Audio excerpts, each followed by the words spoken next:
Welcome to Wellness Rebranded, the podcast for women ready to redesign their relationship with food, fitness, and feelings. We are a registered dietitian, a personal trainer, and a mental health therapist. 3 experts, 1 mission. To help you break free from diet culture, hustle culture, and emotional burnout, let's redefine what wellness really means on your terms. Did you know that when someone feels truly heard, their brain actually calms down? It's not just emotional, it's neurological. Feeling heard soothes the nervous system, it builds trust, it invites closeness.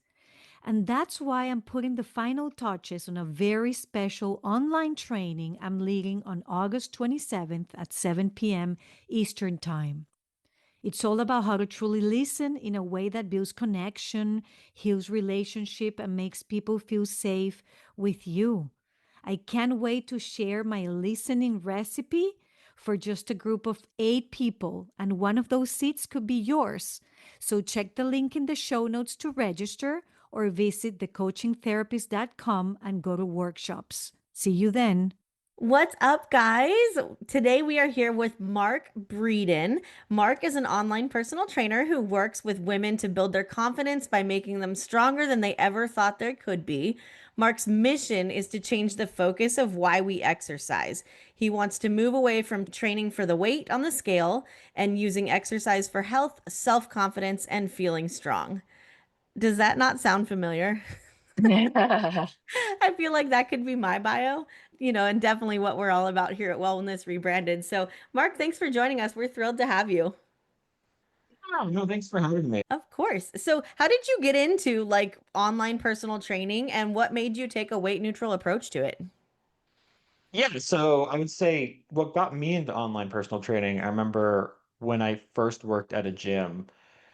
At the time, online personal training was almost looked as if like, well, that's not for real trainers. Like real trainers train in person, and that's definitely how I felt when I was first like when I heard people were online personal trainer, I didn't quite take them very seriously.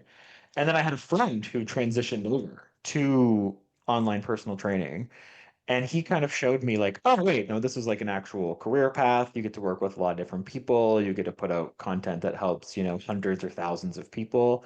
And I think that's where I shifted from in person to online. Why I became weight neutral is a much longer story. So I definitely didn't start there. I think I started where a lot of 17-year-old boys start, which is low self-esteem with the idea that a bigger biceps would equal a better life and kind of building confidence through that and very much focused on aesthetics for I'm going to say at least 5, 6 years, at least until I was 23. And what happened was the coach that I was working with at the time was like, why don't you try powerlifting and focus on strength? Because the focus on aesthetics wasn't as fulfilling as I would hope, even when there was changes. Like even when improvements were made, it didn't make me as happy as I expected. So he was like, well, let's try a new approach to training. Started off as a powerlifter, very much fell in love with the idea of training to get stronger. And I would say that was the start of the tipping point where instead of training for the weight on the scale or trying to look the right way, I started training for like what my body was able to do. And even though I'm not a powerlifter anymore, and that's not the people who I work with, I've gotten very excited on helping people be like, well, it's not about what your body looks like. It's about how can we make you stronger both in and out of the gym? How can we make you confident in the lifting process? And over time, I've just at this point, I don't work in weight loss in any capacity. I don't do weigh-ins, before and after photos, body measurements. We never talk about how training might make your body change. Like that's just not the focus that I have. But it was for sure a process. I don't think most people start in the weight neutral space. I think a lot of people they start off with kind of an aesthetics focus and then over time switch to a weight neutral approach of training. And that was kind of my approach as well. Think it's so true that most people don't start in the weight neutral space. But I'm curious because sort of having that conversation with your coach about, well, let's just focus on strength to me feels like still kind of a big leap from like really defining as weight neutral. And so how'd you get introduced to sort of like the bigger community and aspect of it? I'm just curious. For sure. I mean, like I would say it wasn't like I just started training for strength and then I didn't care about aesthetics at all. To me, that was the start of like, hey, maybe you can be in the gym for other reasons other than what you look like.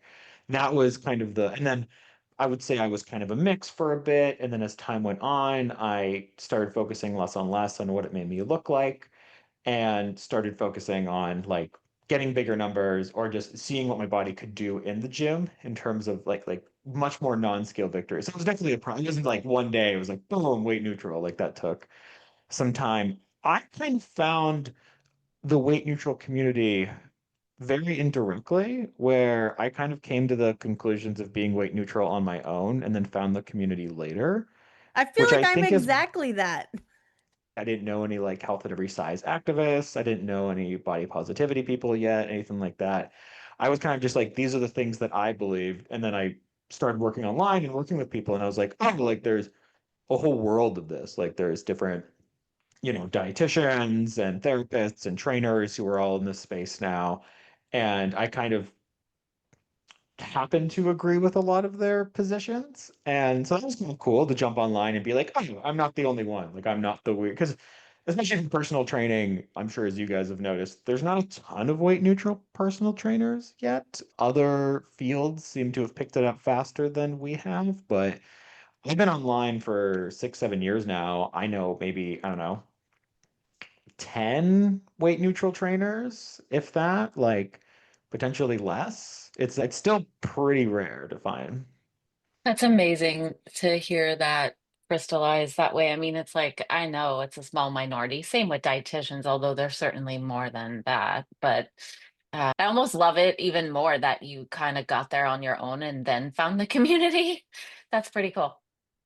Yeah, I think honestly, I found it with the people that I work with, where when I started working with people, the people who were very aesthetics focused, like they always wanted to lose another 20 pounds or they wanted to look good for the beach or whatever, really emotional journeys, lots of ups and downs, not very fulfilling. And I would say the training was always about what they weren't, which I think like it was always like what needed fixing, Yeah. what needed to, and it's like, and they honestly, they seem to have a worse time with training. When I talk to the people who like, hey, I wanted to get my first pull up, or like I want to deadlift my body weight or carry all my groceries in at once, they love training because training was all about like, look at these cool things that I could do. Like it was easier for them to stick with training. They felt more fulfilled in the process. It was easier for them to be consistent. I think one of the benefits of strength training over weight loss training is that strength is easier to keep and maintain, whereas like weight loss aesthetics training can fluctuate quite a bit, and that can be pretty frustrating as part of the process. And so the people I worked with who, just wanted to deadlift, 200 pounds or they wanted to carry all their groceries in, they were like, this is awesome. They go into the gym and they get to do all these cool things, and their body was capable of things they didn't expect they were going to be able to do. And it was just that was kind of the one of the tipping points for me was I was just like, oh, like this world is so much better and accomplishes so much more.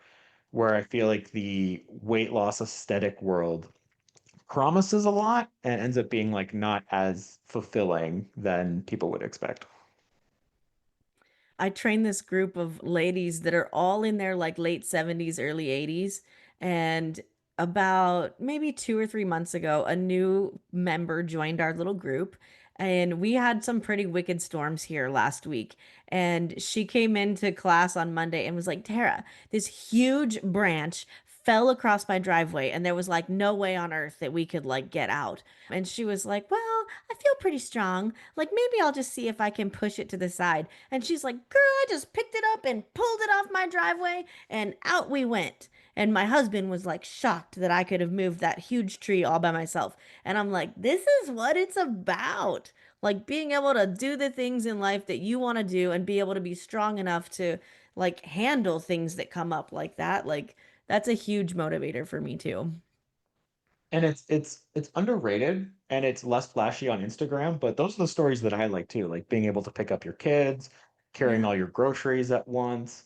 I think a lot of women don't want to necessarily ask their man for help with something that's like heavy in the house. Like they want to be able to do it themselves if needed. And not that the husband can help them, but that it's like they would like the ability to move furniture around or do the heavier tasks at home or things like that. And it allows them to be like feel more capable, independent. And those things are, they don't get a lot of clicks on Instagram, but those are the things that I think have a larger impact on their lives and kind of what gets people excited, especially with general population and not people who are like powerlifters and stuff like that. Like those are the cool stories I like to hear. So you mostly work with women, right? Your whole like brand is training strong women. When I first started working, I did not expect this to be as controversial as it was. I get to ask this question a lot. I just like jumped, yeah. So what I would say about that was the journey for myself was coming from a place of low self-esteem and low self-confidence and using strength training to build that up and has kept me higher self-esteem and higher self-confidence to this day. And the reason I worked with women is that was more in the clientele that I worked with in the gym, that was very common as part of their journey as well. They would come into the gym, they were unsure of themselves, lacked some confidence both in and out of the gym. And the gym was able to build their confidence up, whether it was like lifting weights they didn't think was possible before, doing things they didn't expect to be able to do. And I just resonated a lot more with that story than I did with the men that I had worked with at the time. So when I made my own business, to me, it was like these are the people that I feel like I can help the best and I could relate more to their story. And when I thought about the people that I worked with in person who were the biggest success stories, a lot of those were with women. And so when I worked online, I was like, well, who could I best help online? That was kind of why I started working with women. I did not realize how unique that was going to be at the time. To me, it was kind of like, oh, sure, like makes sense. And then I've had people who have tested that quite a bit. I would say not everyone is a fan, which I think is fair. We could talk about that.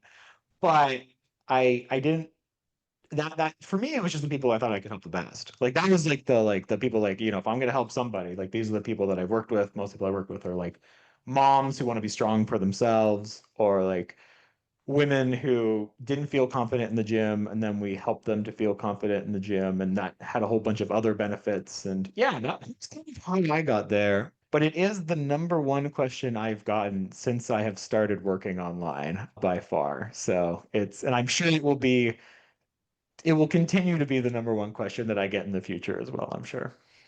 Hopefully, it's just more curiosity than like conflict around that. It is mostly curiosity. I get a small percentage of people who I would say it is suspicious to them. And I would say there's like a small subset. I'd almost like that just the idea of a man working with women is just too suspicious for them. And so those will be people who will never work with me, and that's fine. They better never Um, enter a gynecologist office because men are prevalent in that industry. Well, and I always thought it was funny because, so I'll just for my wife is an emergency room nurse. So she sees people all the time. And in other industries, this would not be that weird. Like, as kind of an example, imagine, a middle-aged man comes into the hospital, he needs help. I don't think there would ever be a world that's like, well, I don't have his lived experience. So how could I possibly help this middle-aged man with high cholesterol? You know what I mean? Like, it would just never it's just a very odd, like, there are going to be men who work with women who work with men. This is the world that we live in. And I always, when people are like, how could a man possibly work with women? It's like, well, women are 80 to 90% of personal training clientele already. So like it was just like, it was like an odd stress test for me. And I think I would say is more an online take than maybe something that you would see in person. Like Yeah. in the real world, would not be as controversial. Yeah. We've had Ren I Jones on the show a couple times too, and he mostly works with women in midlife. And he says the same thing that it's like really oddly controversial that he mostly just works with women. It's a small subset. I think most women are fine with it. Like it's not one of those. I think at the end of the day, like women is like as long as you can prove that you're helpful and that you understand their struggle well enough to help them with it. I don't think most people care. I think this is just a loud 5% of people who are like can't do it for whatever reason. And, if those people don't want my help, that's okay. I'll help other people. So, I just think that we women are more open for the help, period. And that's why working with women becomes easier. Like in my case, I have found that I'm really good at running support groups with men. And mm, same thing, it's like, what are we going to learn from a woman therapist that don't know all the things that we go through? But actually, it's pretty helpful because I bring the women perspective to the therapy.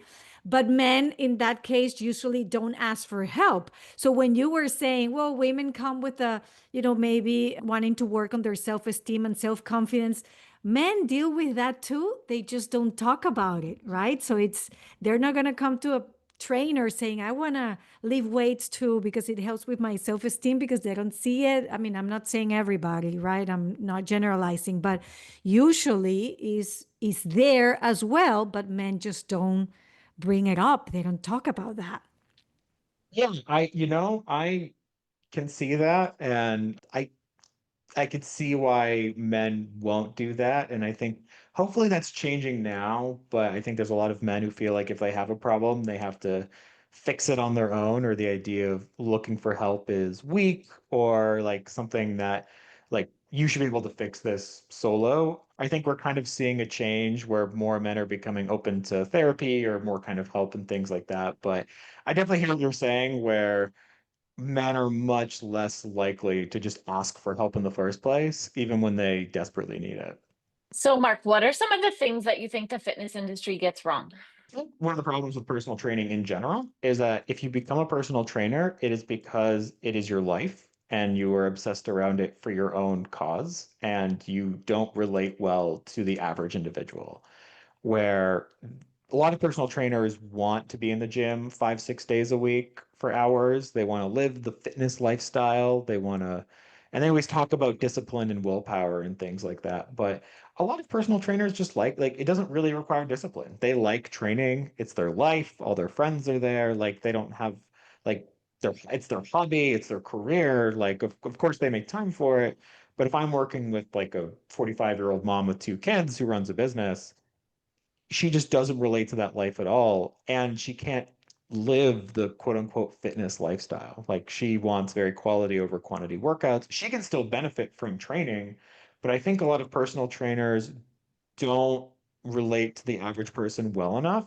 And when that person's not as, let's say, committed to the program, or they're not willing to train 6 days a week, I think a lot of trainers are confused why, where most of the people that I work with, they want to get stronger, but like they don't want to leave. No, they want to train 2, 3, maybe 4 times a week. They want quality over quantity, and they want training that realistically fits their life. And I think a lot of personal trainers don't realize that or don't know how to deal with that. And that's been kind of the experience that I've seen with other trainers, and they'll blame it on not wanting it enough or not having enough discipline, when really it's just not that your plan doesn't work for that person, and you have to make a plan that makes sense for their life. I think and also I would notice, and I'm sure Tara has seen this as well, the constant focus on weight loss and aesthetics only, or as like the primary focus, where it's like if you're in the gym, of course it's to lose weight, right? And then I think for the people who don't want that, sometimes they find it's really hard to find a trainer who's like, hey, like I don't want to take weigh-ins, I don't want to do before and after photos. Like I'm here to get stronger and feel better in my body, but I'm not here to, get ready for a bodybuilding show or to like be a size double X small. You know what I mean? So I think some trainers just don't understand that not everyone's in the gym to lose weight. And yeah, I think that those are the two big ones that I constantly see in the personal training world. I feel like I'm so lucky because for years, I was a normal trainer and people would come to me for weight loss and I'd be like, sure, let's do, the things. But as I've switched to being like a weight neutral focus, which has been like slowly over the past like 7 years, you know, now most of my clients come to me and they were like, hey, so I follow you on Instagram and I know you're weight neutral and that's why I'm here. Like they start with that, like, oh, I'm very anti-diet. That's why I came to you. So it's actually really nice for me to just be able to like, great, you've made it. I've arrived too. Like I don't have to have that conversation about, well, aesthetics and also this, it's just like Mm, we're on the same page. yeah, I think we're kind of lucky that our pages are so weight neutral that the people who come to me now are also already weight neutral. Yeah. But when I talk to people in person or just like my friends like who aren't in the fitness space, and I talk about, oh, I don't work in weight loss. I've literally had them ask, like, wait, what do you do then? Like, what is your job? Like the idea that so it's cool that we've created niches for ourselves online where kind of the right people come to us, but it's Yes. still pretty out of the norm. When I Oh, for talk sure. to, and then if you work at a commercial gym where you don't necessarily get to pick your clientele, it's very hard to still be only weight neutral because most people are hiring a trainer at least in part to lose weight. Like that's kind of, and then if you want to be a weight neutral coach in a commercial gym, it's like, okay, well, we don't actually have that many people. Like most people are there because they want to change their body in some way. So I feel lucky that we've kind of created niches online where we get to work with the people we want to work with, but it's still Yeah. very new. It's still like a small part of the industry compared to the weight loss industry. I actually do feel like the like society is changing a little bit, which I'm so thrilled about. And of course, this might just be like my small view of the world. But even a lot of the people that come to me, I work in a commercial gym, right? So like, even a lot of people who come and do like an evaluation with me, the very first thing I tell them after like welcoming them in and all that is I'm like, okay, let me tell you a little bit about my philosophy. I'm a weight neutral trainer, blah, blah, blah, what that means, basically like focusing on healthy habits over body shape or size. And so many people go like, "Oh, yeah, that feels good." Like people resonate with that even though they don't really know to like say it out loud. A So lot will even like resonate while simultaneously being like, "Yes, totally." And also I still want to lose a few pounds. Like so yeah, like yeah, it's a yeah. process, right? But I think we're kind of like making steps in that direction. I mean that's great to hear. I've definitely had that conversation too, where someone will come to me and they're like, I want to lose weight or I want to tone this or whatever.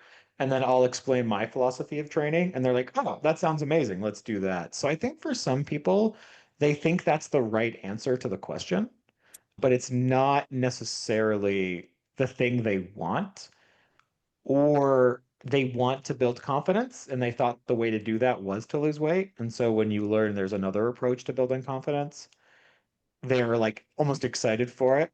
So I've definitely had some conversations like that too in the online space, but I'm glad to hear that we're seeing more people who want a more weight neutral approach.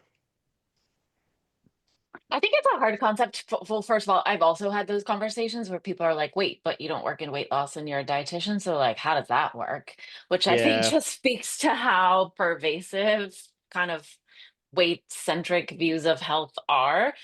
But I find sometimes that it's a hard concept for people to wrap their minds around. It's like they'll hear me say, I'm a weight neutral practitioner and I focus on healthy behaviors, and like the weight part is so deeply embedded that like they're curious and they're intrigued, but they also they can't understand what it means, especially if they happen to reside in a larger body and have been told their whole life that that means that they're unhealthy. So when it comes to fitness, what what do you think are, just to help people kind of who may be wondering, what are some non-appearance or aesthetic related goals that you might set with someone in the gym? And how does training differ when it's not focused on aesthetics? So it's a great question. I think it's good to have something to shoot for because I think one of the mistakes we often make in the weight neutral space is we're anti weight loss, anti like focusing on your body changes, but we don't give people like new reasons to train. And I've seen it a few times where, okay, someone was training for weight loss for years, now they're anti-weight loss, now they don't train anymore because they have no reason to be in the gym. Like they've lost, like, okay, like why am I here if not to lose weight? So I think it's good that we have to give people new reasons to train. My focus has been switching that to strength because I think strength gives a lot of what they're actually looking for and it gives them something new to focus on. So like, hey, we're not going to focus on the weight on the scale. We're going to focus on like the weight on the bar. We're going to focus on being able to do things your body wasn't able to do before, which could be, for a lot of people, deadlifting their body weight is a pretty exciting moment. And my experience is that can be accomplished by a lot of people in 3 to 6 months. Getting your first pull up. I would also say if there's something in life that is challenging to them, I bring up the groceries one a lot because it's actually a very common one where they want to carry all their groceries in at once and like they were like, I'm able to do it now. And I was like, that's awesome. And like you're able to, or you're able to like pick up your kid and it was hard at first because your kid keeps growing, but now you're actually finding that picking up your kid is easy. Like now it's like you don't even notice that it's a challenge, things like that. And so I really try and focus on like, okay, if we're not going to focus on weight loss or aesthetics, let's focus on something strength based because it'll give you a new reason to go into the gym. And I think what's nice about strength training is that it's more objective. Whereas, like, for aesthetics training, like, whether you look better is often like, it's more subjective. It's more like, do I look better than I did 6 months before?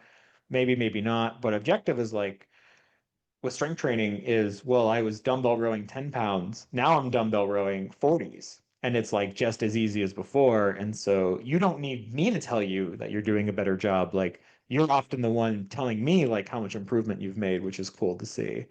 So this is kind of why my version of weight neutral training really focuses on replacing it with strength because I find that strength is often a good replacement for people who want to get out of the weight loss space. Does that answer your question? I think I answered it. Yeah. I I kind of find that rambled I there. like So completely vibe with that, right? Like I personally don't consider myself anti-weight loss. I just don't make it like the focus of what we do. But often people will lose weight during training, but I feel like focusing on what your body can do rather than what it looks like is like so pivotal in people's journeys. Like, do we really care what we look like? Or do we care that we can live our life the way we want to live it? I think that's such I an important distinction. yeah, I definitely agree with that. I think it's not that you don't care about what you look like, it's that it is not the only determinant of your Mm. confidence. Yeah, Is that like, that's a great because like point. you were, for a lot of people, it really affects a lot of their self-esteem and confidence, and not being the right size or the right look really Hmm. does affect how they feel about their, like almost like determines their self-worth. And I think Hmm. adding strength training into it is like, well, now we have this other thing that we can use to build your confidence. And this thing is a lot more in your control and we can Yeah. do a lot more. And it's a lot more about what your body's, it's like more of a positive as opposed to like, okay, where am I, in the weight loss aesthetics world? It's like, let's fix these problem areas, like where I don't have these curves. Like it's always about like what you don't have and like things to fix. And strength training is a lot more about like, oh, look at these cool things I can do now in life. And I feel like it's a much more enjoyable experience. Yeah. I think that's such a great point that it just invites a lot more perspective and ways of looking at it in. And one thing that popped into my head that I don't know that I ever exactly thought about it that way, but when you were saying how, appearance can be more aesthetic, but how much you can lift on the, whatever is more objective. And it kind of also makes me think of like body image fluctuates, right? Because you're in a relationship with your body, and some days you're going to like things about the way it looks, and some days you're not. But that's, and that's just the nature that's going to be for everybody. But how much you're lifting, that is just very objective and not subject to kind of like your mood or state of mind. So I just never thought about it exactly that way, but that's cool. Yeah, I think like yeah, body image, there's only so much we can do, right? And even like the best looking people, sometimes they like how they look, sometimes they don't. And bodies change as well. Like bodies change as you get older, bodies change. I don't care how committed you are to the gym, like you're going to look different than you do 10, 15 years from now. Like it really is not all in our control. Training can also change your body in ways you didn't expect or in ways you didn't like you're not necessarily going to get that look that you were looking for, like how everyone's genetics and frame and it's different, and if we all did the same training we're not all going to look the same. So for me it's one of those things that's like I really can't guarantee you a look with training. Like there's just way too many factors outside of my control. I can make you stronger For sure. I can make you like I in 3 to 6 months from now, like you'll be noticeably stronger than you were before. I feel like very confident about that.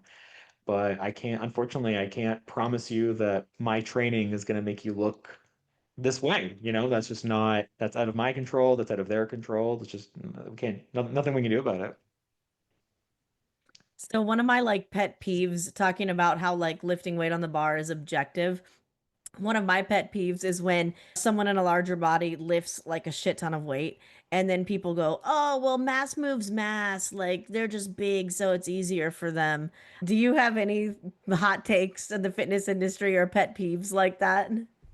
I've seen those people too, where like, a woman in a larger body will lift like 300 pounds or whatever, and everyone's like, oh, well, it doesn't count because she's like larger. And I feel like, so what I see is that like, if you're looking for Instagram comments to decide your self-esteem, it's going to be a rough ride. So like, I don't know, that's not the place to go. I think you have to make the goals it's not about impressing other people, it's about impressing yourself, and that there are going to be people who understand what you're doing, but there will be many who don't. And when I talk to people about building their goals, one thing I say is like, what would you like to achieve that if no one noticed, you would still be really excited about? Yeah, and because I think sometimes it's like, well, if I do this thing, then I will get all this praise and all these compliments. And then if they don't show up, it's like, well, why did I do all of this work? Or if they create your confidence, they can also take it away at any point. And so for me, it's like I want the confidence to be built like because you think it's great, because you think it's, and then if other people get it, cool. But if they don't, then like your self-esteem is not determined by whether you post something online and you get all this praise or you get a hater who comes through and actually tells you that you still suck. And then suddenly your goal doesn't feel as good as it used to? So I can't control how other people feel about my accomplishments. I can only control how I feel about them. And that's kind of what I try to aim for with the people that I work with. I think Ladies, I have a that's couple of like hot, like rapid fire questions for Mark, but do you guys have anything else you want to ask before we go into the rapid fire round? no, let's do it. I'm on the edge of my seat. All right, so Mark, if you're game, I have like five fun questions for you. Ready? So, what's your favorite exercise or lift? Right now it's the overhead press. Ooh, the overhead press. We never hear that one. Why do you love that one? So speaking about people who are different, I have been blessed with above average talent in the overhead press. So I understand for most people, it is an exercise they're like, oh, it's so hard, it's such lightweight. At one point, my overhead press was the same as my bench press when I started, and I didn't know it was weird at the time. And so for me, I'm looking on a big overhead press goal right now, and it is fun for me because it is one of those like exercises that, for whatever reason, I'm just much better at than most people are. Like I think I overhead pressed my body weight like within months of training overhead press at the time. Like it was like Impressive. surprisingly quick. And even my coach was like, I don't know what's happening here. Okay, Like, so to be um, clear, for those of us that are not personal trainers, are we talking about this like over your head, just just straight up? Okay, just checking. barbell above your head. I prefer seated over standing, but I do both. And that's Okay. it's yeah, for whatever reason I'm really good at that one. So it's what I just get excited about doing because just raw talent. Yeah. All right. Good for you, dude. That's impressive that you can do your body weight like that for sure. Barbells or dumbbells For me or for like the world? for you? Probably barbells. I think there's something more exciting about just lifting a big bar with a lot of weight than with two dumb. I don't know. It's just like more fun. I'm like, yeah, dumbbells are still great, but barbells, I'm like, yeah, I'm lifting this heavy thing. It's awesome. Like it's where, yeah, I'm gonna say barbells. I can see Elizabeth laughing because she already knows that I completely feel like that too. And she's like, "Oh, this is Yeah, such a Tara thing. Why'd we have this guy on? He's the same as her." Also, I just love his enthusiasm. He's like, yeah. yeah. Yes. I love that. That's what's going on in my head at the gym. Yeah. It was coming through. I liked it. Yeah. What's your like go-to playlist? What's one of your songs on your go-to playlist in the gym? Wow, I'm so okay. I do a thing that I think is not the norm, where I get really into one song and then I listen to that song for days. And This week's song. this week's song, let me look at what's it called? I'm gonna look at it on my phone right now. So the song right now is Burden by Stim, but it's all over the place, to be honest. It's like sometimes it's Taylor Swift, sometimes it's like some rap song that I've heard of. I don't think I have like a hard genre. Sometimes it's like punk rock stuff, but I don't know if this is like I don't think it's normal. I'll just find like one song I really like, and then it's just on repeat for days. And then I'll find a new one, and then I abandon that song completely, and then I find a new song. I think I'm the weird one. I don't know anyone else who does this. Like I don't have a playlist. I have a play song. I don't. So That is funny. yeah, Elizabeth and Maria, are you guys like that or do you have a whole playlist? I have a whole playlist. Yeah, me yeah. Nothing too. relates to me on this one. I'm the weird one, and it's okay. That's the yeah. Okay, well, it's probably even weirder that I mostly would just listen to an audiobook or a podcast. Nice. Even if I like go for a run, I'm usually listening to an audiobook or a podcast, not music, which I think is super weird. I'm some people I know who do that, where it's kind of like relaxing to them. So if they're on a run and they're feeling tired, it gives them like something else to focus on other than being tired on the run. So I don't think I've heard it a few times. All right, Maria's face says exactly what she thinks about that. Mark, if you could ban one exercise forever for the rest of the world, which one would it be? Burpees. I said burpees too. I feel like burpees are just an exercise you do to work really hard, but without any function. Yeah. Where it's like, I don't know what you're training for, but I don't know what, like burpees is like I just want to work hard, but for me it's like if you're gonna work hard, why not make it worth it and do like an exercise that translates into other things?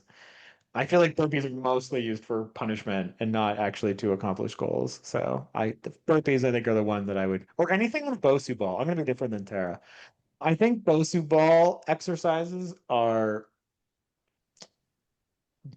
they're worse than not used. Like if you're gonna do a squat on a Bosu ball, what's an even better exercise is a squat without the Bosu ball. Like to me, the Bosu ball doesn't add like it just like takes good exercises and makes them worse. So it's something that I will like very rarely program. I big just non fan. I think we can do better in training. Might we say the same thing that lunges have no functional purpose? Because I really hate those. Me too. You know, Hate them. if you don't like them, you definitely don't have to do them. Did you I hear wouldn't that, put. Tara? I heard it, and both of y'all are doing lunges on Friday. Tara makes me do lunges every week in our training session. All right, well, your coach knows better than I do, so apparently you're doing Even lunches. though I've So made it very clear how I feel about them. I had a brief flash of like, maybe we should do Bosu ball stuff on Friday too. We haven't done that in a really long time. my bad, I like Tara. the Bosu ball. I'm like kind of Yeah, indifferent to a Bosu ball, but I was just thinking like, wow, we haven't done that in forever. Maybe we should do that. Even yeah. we never use it, I feel like. No, we don't. I feel Because like it's for not a exercise. great exercise, right? Like Mark's totally right that it's an easy way to take a good exercise and make it riskier. Like, Yeah, like it's just you're just like totally. a hazard. You're just like a tripping risk now, or like you might fall, and then it's like I don't know what you're training for. Like, do you live life on a boat? No, then like probably don't need it.